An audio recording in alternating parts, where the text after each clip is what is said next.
Mendengarkan kebenaran firman Tuhan pada sore hari ini. Engkau yang berbicara bagi setiap kami pada sore hari ini Tuhan. Yang mengikuti secara online juga Tuhan. Tuhan taruh hati Tuhan bagi setiap kami. Meteraikan kebenaran firman Tuhan itu tertanam di hati kami. Dan akan bertumbuh dan menghasilkan buah melalui seluruh kehidupan kami Tuhan.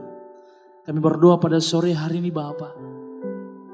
Kecerdasan yang berasal dari Tuhan untuk kami menangkap secara utuh seluruh kebenaran firman Tuhan pada sore hari ini terjadi bagi setiap kami.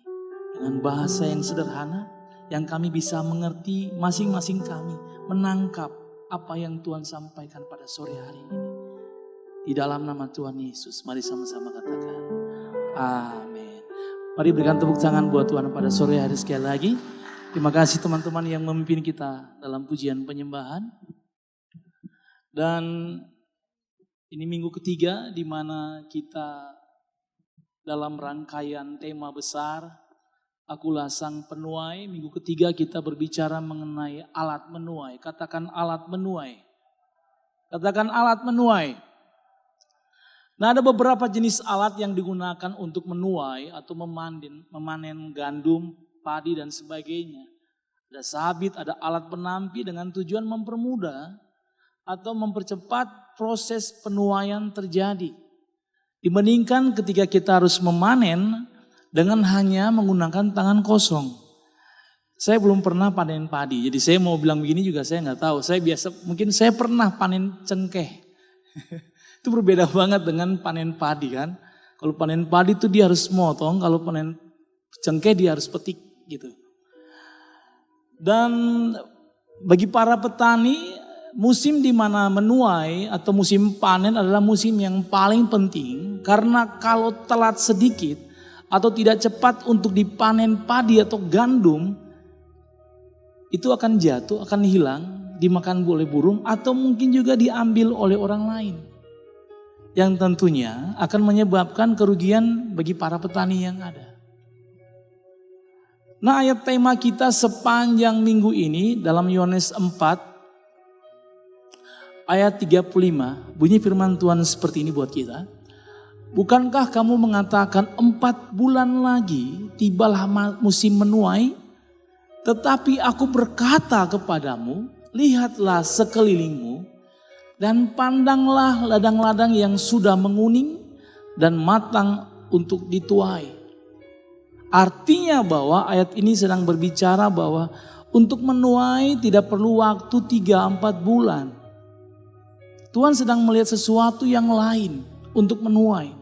Makanya firman ini berkata, lihatlah sekelilingmu dan pandanglah ladang-ladang yang sudah menguning dan matang untuk dituai.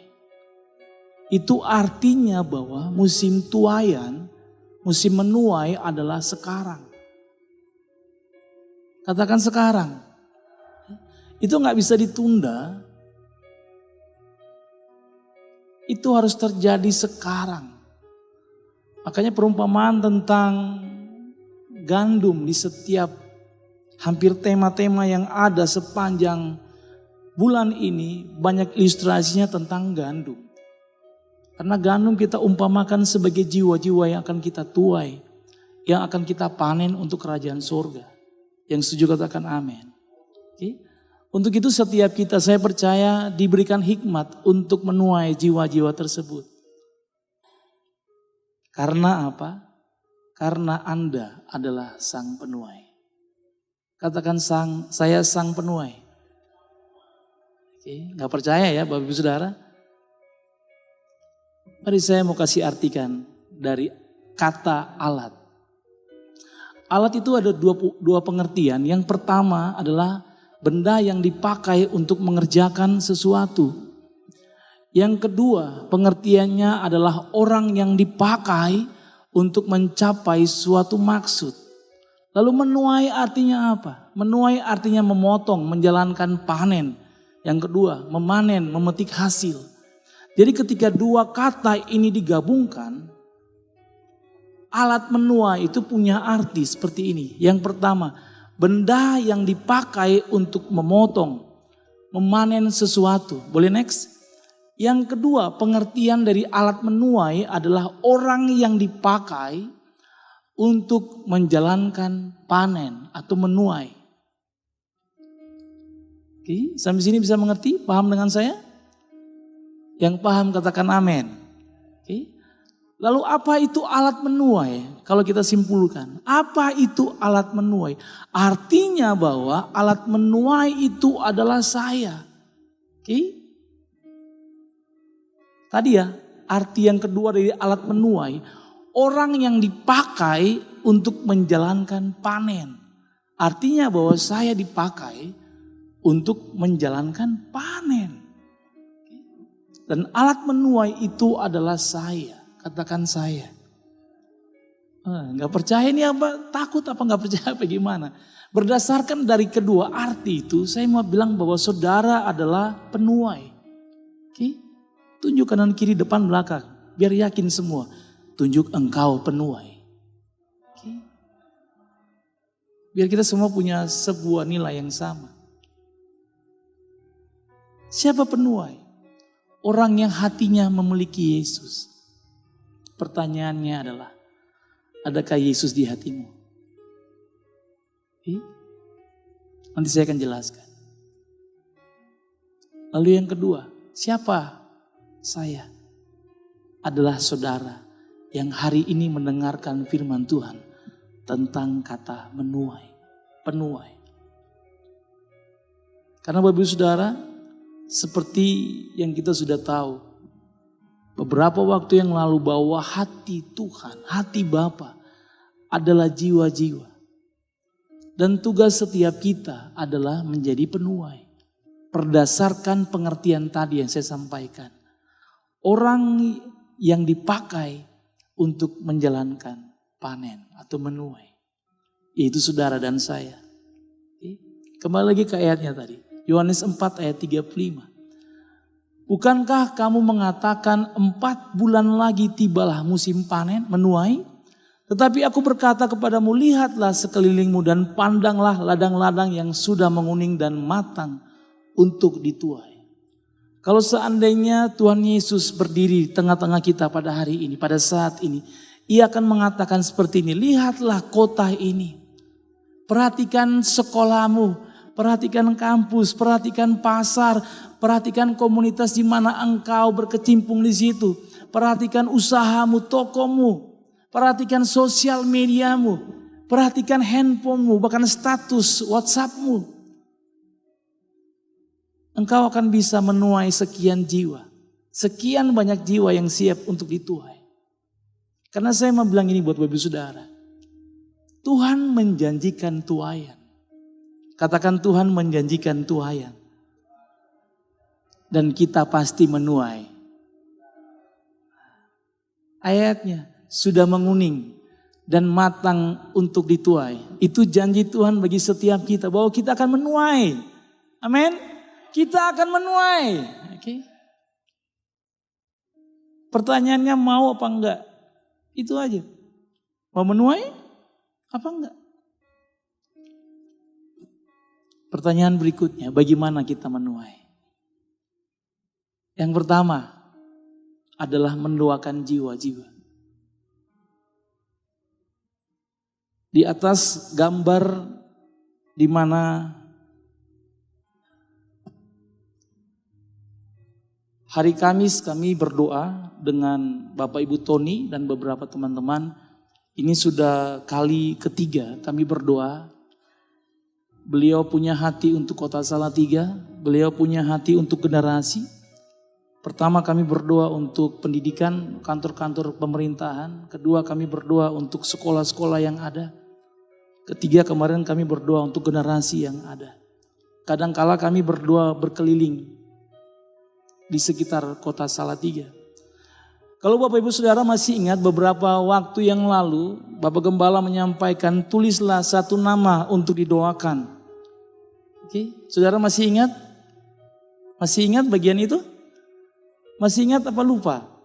Yang masih ingat lambaikan tangan dan katakan Oke. Artinya bahwa Bapak Ibu Saudara punya nama-nama untuk didoakan. Yang setuju bilang amin. Oke? Pertama, karena hatinya Tuhan, dia nggak mau semua orang binasa, melainkan beroleh hidup yang kekal. Yohanes 3 ayat 16. Kemudian Yohanes 3 ayat 17 berkata seperti ini. Sebab Allah mengutus anaknya ke dunia bukan untuk menghukum dunia, melainkan untuk menyelamatkan dunia melalui dia. Ketika saya persiapkan bagian ini, poin yang pertama, bagaimana kita menuai, mendoakan jiwa-jiwa. Mudah apa mudah? Seberapa sering Bapak Ibu Saudara setiap harinya berdoa untuk jiwa-jiwa, untuk nama-nama sasaran yang kita tulis, yang menjadi VIP list kita untuk kita doakan. Karena saya tulis di bawahnya adalah waktu untuk berdoa. Kapan kita berdoa? Kapan kita sempatkan, selipkan nama untuk kita sebutkan, agar satu kali dengan pertolongan Roh Kudus dia akan dimenangkan. Kapan? Apakah kita cuma bilang, iya saya mendoakan jiwa-jiwa? Tapi waktunya pada hari Kamis, pasukan doa secara online kita berdoa bersama-sama. Atau pada hari Minggu seperti ini ketika Bapak Gembala berdoa, mari angkat setiap nama-nama sasaran yang telah kita tulis dan kita akan berdoa. Hanya 2 waktu itu aja? Kita mendoakan jiwa-jiwa? Ada waktu untuk dimana kita ambil secara khusus berdoa untuk jiwa-jiwa, untuk nama-nama yang kita sebutkan tadi. Ada waktu dimana kita buatin list daerah-daerah, kota-kota dimana kita akan memenangkan, dimana kabar baik akan disampaikan di sana. Mengapa saudara? Karena yang kedua, pengorbanan Kristus. Lukas 19 ayat 10 berkata seperti ini. Sebab anak manusia datang untuk mencari, katakan mencari, dan menyelamatkan, katakan menyelamatkan yang hilang. Tugas anak manusia yaitu Tuhan Yesus. Dia mencari dan menyelamatkan yang terhilang. Sehingga dia rela memberikan dirinya disalib untuk menyelamatkan setiap kita yang berdosa. Tadi dalam persiapan untuk ke-8 jemaat yang hari ini dibaptis, Pak Yoyo sampaikan seperti ini. Kira-kira dosa itu diberikan oleh orang tuamu atau datang sendiri? Atau otodidak dosanya itu datang? Semuanya diam gitu saya lihatin. Ternyata tanpa disuruh, tanpa ditraining, tanpa ada pembelajaran khusus tentang dosa, setiap kita itu bisa melakukan dosa. Benar ya? Atau ada yang tidak pernah melakukan dosa di tengah-tengah kita pada sore hari ini? Saya yakin dan percaya bahwa setiap kita pernah melakukan dosa. Makanya kita perlu luangkan waktu untuk berdoa bagi nama-nama yang telah kita sebutkan.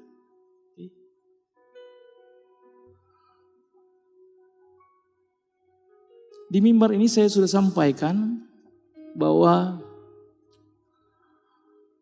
ada waktu di mana mendoakan jiwa-jiwa yang hilang. Saya berdoa bagaimana caranya masuk, bagaimana dengan Bapak Gembala berdoa ke beberapa kota-kota yang ada. Lalu satu ketika kami berdoa di Magelang dan bertemu dengan salah satu teman di sana, pendeta. Lalu kemudian dihubungkan lagi dengan temannya. Lalu singkat dalam pembicaraan, sepertinya itu sudah oke dan sudah siap untuk ada komsel, ada my team di sana, ada persekutuan doa di sana. Sampai pada akhirnya enggak. Lalu kemudian saya coba lagi untuk bagaimana caranya berdoa lagi untuk bagian yang lain. Lalu satu kali jam 3 pagi saya sudah cerita di sini. Saya berdoa, saya ditelepon oleh salah satu saudara, lalu kemudian dia minta tolong untuk anaknya didoakan karena kerasukan. Yang saya tidak pernah bayangkan bahwa dari mendoakan itu, lalu ada anak-anak yang dikumpulkan dalam sebuah komsel my team yang ada. Ini berkaitan dengan bagaimana kita menuai. Yang kedua adalah kita membidik sasaran. Atau ada target di sana. Dalam Kisah Yohanes 4 ayat 6, 7, 8. Ini kisah di mana kalau saudara baca judul perikop dari Yohanes 4, percakapan dengan perempuan Samaria, percakapan Yesus dengan perempuan Samaria. Kalau saudara baca sampai ayat yang ke-35, itu rentetannya dari atas. Kenapa sampai ada ayat harus ladang siap untuk dituai? Karena ada ini. Lalu kemudian kalau Bapak Ibu Saudara baca dari awal, dari ayat yang pertama, setelah Yesus melakukan beberapa perjalanan, pelayanan,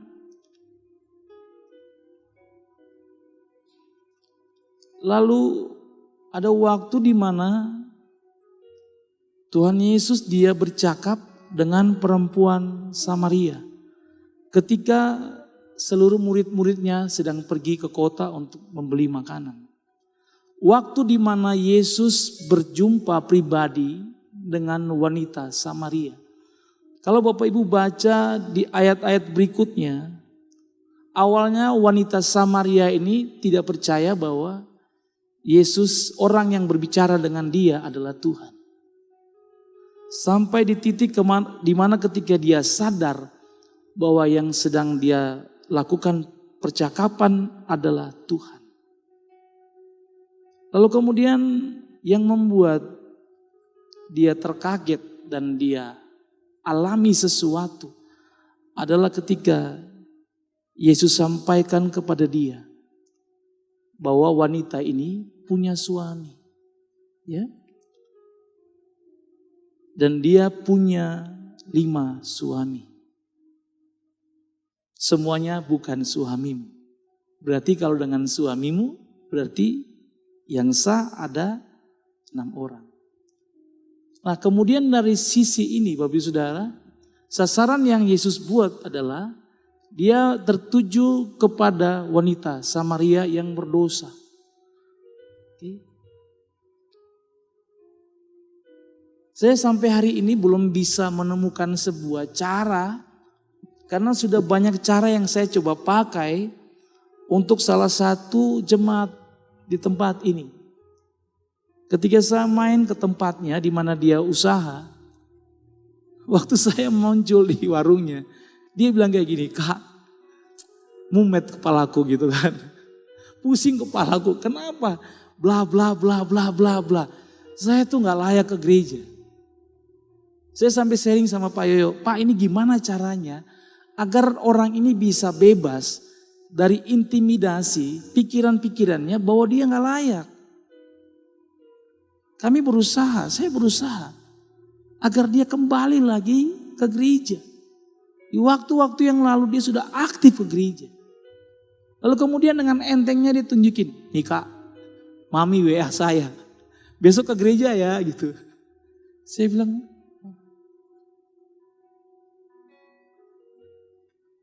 tapi saya percaya Bapak Ibu Saudara, doa-doa yang kita naikkan buat jiwa-jiwa, Tuhan akan dengar. Katakan amin. Bagaimana caranya saya juga gak tahu. Saya gak tahu. Saya masih ingat ketika 2 tahun yang lalu, dipercayakan Papi dan Mami untuk berada di bagian divisi misi. Saya jujur, saya shock. Saya pulang tuh saya mikir gitu kan. Benar gak ini saya? Karena senior saya cukup ajarin banyak dia. Benar gak saya itu? Ya gimana? Melangkah pun di mana ya gitu. Tapi Bapak Ibu Saudara, saya akan jelaskan di bagian-bagian berikut. Beberapa waktu yang lalu, tepatnya pada Jumat kemarin, Pak Demarjono sampaikan buat saya, "Kak, saya punya teman. Dulu dia orang misi juga. Dia berada beberapa tahun di bawah saya. Saya bilang kok agak sedikit tua ya gitu ya. Lalu kemudian singkat cerita kami ke sana, kami ngobrol cukup panjang lebar. Rumahnya di daerah Butuh, tepat seperti yang kami inginkan. Makanya kalau Bapak Ibu Saudara masih ingat, dalam setiap doa-doa saya minta untuk kita mendoakan daerah Butuh, daerah Bandungan. Minta jiwa-jiwa yang dikirimkan. Lalu singkat cerita kami dalam pembicaraan dengan temannya Pak De Marjono itu, kemudian saya melihat ada titik cerah gitu. Untuk kita bisa memulai persekutuan doa, my team di sana. Terus doakan apa yang kita kerjakan. Di sini saya mikir, karena saya sudah merasa saya sudah lakukan ini nggak jalan, ini nggak jalan, ini nggak jalan, ini nggak jalan. Beberapa waktu lalu ketika saya minta izin untuk teman-teman yang ada, jemaat kami, jemaat kita yang ada di Butuh. Saya bilang ayo kumpul, kita mulai my team di sini. Saya di prank sampai 4 kali. Oke Kak, jadi. Saya sudah semangat Bapak Ibu Saudara. Mendekati harinya, 1 jam sebelum pelaksanaan. Sorry Kak, gak jadi. Saya bilang oh ya sudah, karena saya lihat ada sebuah hal yang mendesak. Lalu kemudian oke, minggu depan kita mundur ya, jalan ya. Minggu depan pun gitu juga. Oke Kak, siap. Saya sudah menggebu-gebu lagi. Wah ini pokoknya kita jalan. 1/2 jam sebelum pelaksanaan my team. Gak jadi. Batal lagi. Saya bilang gak bisa kayak gini. Harus jalan. Bagaimanapun harus jalan. Akhirnya saya coba lobby beberapa orang. Saya bilang, saya minta izin untuk pakai rumahmu, kita my team di situ. Akhirnya, Ibu Saudara, jalan. Sudah pertemuan hari Rabu besok, pertemuan ketiga. Artinya bahwa setelah ada di sana, kita minta jiwa-jiwa buat Tuhan. Awalnya saya takut. Benar gak ya? Basic saya bukan misi. Lain dengan Pak Yakub. Ya kan? Gampang gini. Bukan. Kayaknya saya bilang, Kak Yakub belajar ya Kak. Belajar sama beliau. Belajar sama yang lain. Nah, apa yang terjadi ketika perempuan ini bertemu dengan Yesus? Dalam ayat selanjutnya, setelah dia tahu bahwa itu Tuhan, yang terjadi adalah dia pergi sampaikan kepada orang-orang yang ada di kota. Saudara lihat ya, di situ ditulis ayatnya. Dia tinggalkan tempayan isi airnya, lalu kemudian dia pergi ke kota. Lalu kemudian dia berkata kepada orang-orang yang di situ. Artinya Bapak Ibu Saudara, dia harus malu. Dia harus tebal mukanya. Karena dia sampaikan kepada orang-orang yang mungkin juga lihat bahwa perempuan ini bukan perempuan yang baik-baik. Kalau mungkin dia cerita kepada komunitasnya, mungkin masih bisa diterima. Karena komunitasnya dia. Tetapi yang disampaikan adalah dia pergi ke kota, lalu kemudian dia kesampaikan kepada orang-orang yang ada di situ. Artinya bahwa semua orang yang bertemu dengan dia sampaikan, ayo lihat, di sana ada orang yang mengatakan sesuatu kepadaku, segala yang telah saya lakukan. Lalu yang terjadi, kemudian mereka datang. Ketika kita buat sebuah target, satu target, itu yang terjadi komunitas yang ditangkap. Yang setuju bilang amin. Okay.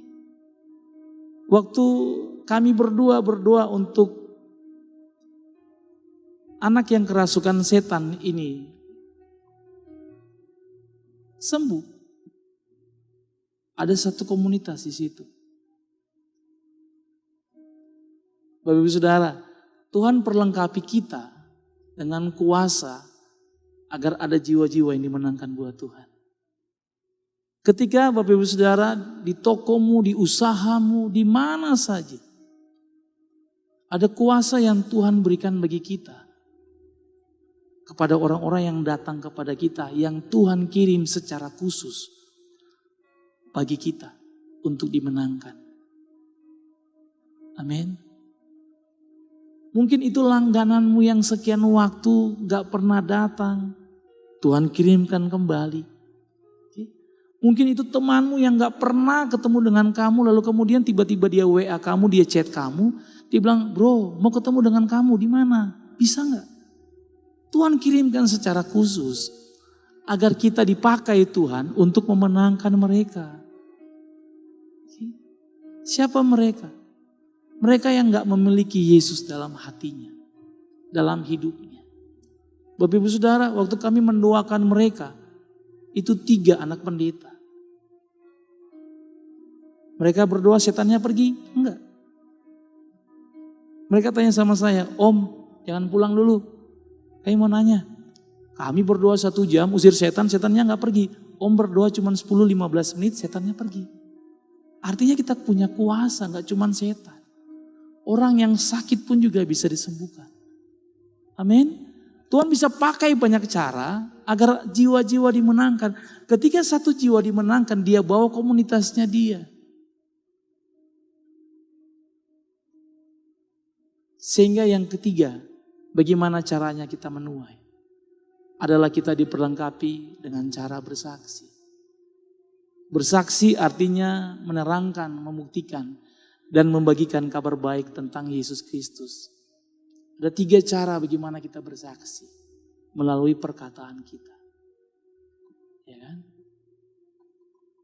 Apa yang keluar dari setiap perkataan kita? Tentang Yesus kah? Tentang kabar baik kah? Tentang pertobatan kah? Atau yang lain? Apa yang keluar dari perkataan kita? Bisa nggak? Bisa. Asal saudara mau. Kalau saudara mau, saya yakin bisa. Dulu saya bukan tipe orang yang bisa ngobrol dengan banyak orang. Ya. Tapi berjalan dengan waktu bisa, artinya kita bisa. Makanya kita diperlengkapi dengan perkataan. Perkataan yang membangun, perkataan yang membuat seseorang bisa bertemu dengan Tuhan. Lalu yang kedua, dengan kehadiran kita. Datang aja, main ke rumahnya, entah itu disengaja atau tidak disengaja. Itu masuk dalam list kita untuk visitasi, untuk main apa enggak. Datang aja. Bertemu dengan mereka. Di sanalah ada momen di mana mereka bertemu dengan Tuhan. Saya kemarin menemani istri untuk ketemu dengan orang baru yang sekian lama, dia cukup kenal. Lalu kemudian singkat cerita dalam visitasi yang ada kemudian dia sampaikan semua yang menjadi keresahan di hatinya. Ternyata keluarganya seperti ini, dia tunjukin, ini loh Bu, pelakornya. Saya bilang, mah layani aja. Kehadiran kita membawa dampak yang baik. Oke? Lalu yang berikut tentang tindakan kita. Perbuatan kita.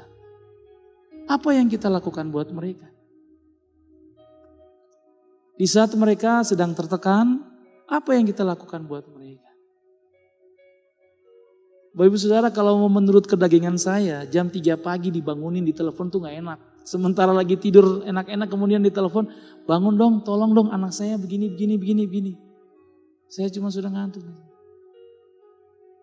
Tapi ketika kita membayar harga, mau berkorban, ada jiwa yang dimenangkan buat Tuhan. Amin. Saya mau tunjukkan sebuah klip sebelum saya akhiri firman Tuhan pada sore hari dengan sebuah ayat terakhir. Dan saya minta Bapak Ibu Saudara bisa melihat apa yang nanti disampaikan melalui media pada sore hari ini. Artinya bahwa kita masih dikasih kebebasan untuk menyampaikan kabar baik. Satu ayat terakhir dari saya pada sore hari ini. Dalam Yohanes 3 Yohanes 4 ayat 35. Itu ada kata see dan look at. Dalam terjemahan Amplified, ini firman Tuhan seperti ini. Do you not say it is still 4 months until the harvest comes? Perhatikan yang pertama, look, I say to you, raise your eyes. And look, yang kedua, at the fields and see. They are white for harvest. Ada perbedaan yang menarik dari kata look yang saya bold dan kata see. Look itu sedang menandakan bahwa ada hal yang sengaja kita lihat. Kita arahkan pandangan kita kepada suatu objek. Sedangkan see mempunyai arti bahwa kita nggak lihat. Tetapi objek itu yang melihat kita. Artinya bahwa what do you see is what you get. Apa yang saudara lihat, itu yang akan saudara dapatkan. Kalau saudara arahkan pandangannya kepada hal yang lain, yang gak penting buat kerajaan surga, saudara gak akan dapat apa-apa. Justru hal yang penting itu yang akan tertuju kepada mata kita. Bukan mata kita yang tertuju kepada objek itu. Untuk itu, pandang setiap orang di sekitar kita melalui mata Yesus. Amin. Saya percaya bahwa setiap kita yang hadir pada sore hari ini tidak kebetulan hadir karena ada hal yang Tuhan mau taruh bagi kita.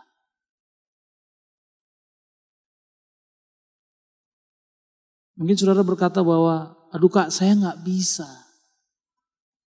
berbicara kepada seseorang. Mulailah dengan doa.